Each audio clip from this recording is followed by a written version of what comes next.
امام اعظم ابو حنیفہ رحمۃ اللہ علیہ اتنے بڑے عالم تھے کہ بڑے بڑے آئمہ آپ کے شاگرد تھے، لیکن اس کے باوجود نہ دل رکھنے کے بڑے ماہر تھے، احساس بڑا سیانہ تھا۔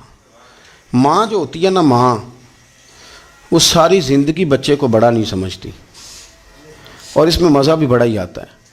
میرے ایک بزرگ دوست ہیں، ان کی والدہ کا انتقال، ان کی اپنی عمر 60-70 سال کے درمیان ہوگی، تو میں تعزیت کے لیے گیا تو ان کے بچے مجھے کہنے لگے آپ ان کو سمجھائیں، ابا جی اتنا روتے ہیں، اب اماں تو 100 سال سے زیادہ عمر پائی ہے، تو ابا اتنا روتے ہیں۔ تو بڑی شاندار بات کی، بزرگوں نے دیہاتی لوگوں سے بڑا کچھ ملتا ہے، سیانی باتیں۔ تو میں نے کہا کہ انکل جی اب آپ چپ کریں، آپ کی خود اتنی عمر ہے ماشاءاللہ، اور اماں اتنی عمر کی ہو کے گئی۔ تو کہنے لگی حضرت صاحب تو آنے نہ پتا، آج میں وڈیرا ہو گیا، آج میں وڈیرا ہویا۔ تو میں نے کہا وہ کس طرح؟ کہنے لگے کہ کوئی مجھے دادا کہتا ہے، کوئی مجھے چاچا کہتا ہے۔ یہ تو میں گھر ہوندا سا تے اماں پوچھتی سی منڈیا آ گیا۔ تو وہ اماں کا منڈیا کہنا اس طرح کا تھا کہ مجھے لگتا تھا کہ میں نا ابھی نوخیز ہوں، ابھی بڑا جوان ہوں۔ اماں کہندی سی منڈے نو روٹی دیتی جے۔ تو مجھے بتاؤ، اب مجھے تو محسوس ہو رہا ہے کہ بڑھاپا چھا گیا، پورا غلبہ کر گیا میرے اوپر بڑھاپا۔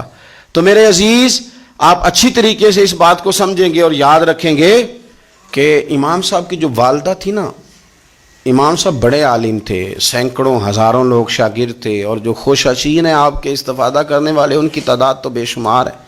تو ماں کو منوانا کہ میں بڑا عالم ہوں، یہ ہو نہیں سکتا۔ اماں کو منوایا جائے کہ میں سیانہ ہو گیا ہوں، یہ ممکن نہیں۔ اماں کہتی ہے تو بچہ ہے۔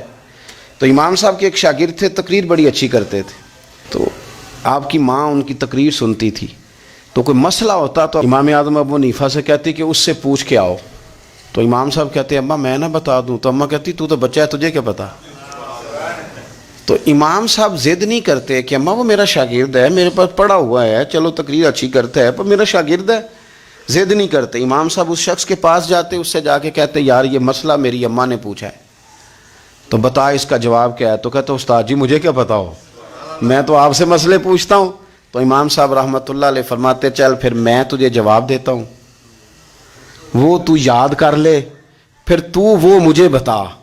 میری ماں میرے نام پہ مطمئن نہیں ہوگی، میں تیرا نام لے کے اپنی اماں کو جا کے مطمئن کروں، میں کہوں گا کہ میں پوچھ آیا ہوں، یہ بتا۔ اس طرح کر کے رویوں کا خیال کرتے، اس طرح کر کے آپ لوگوں کے مزاج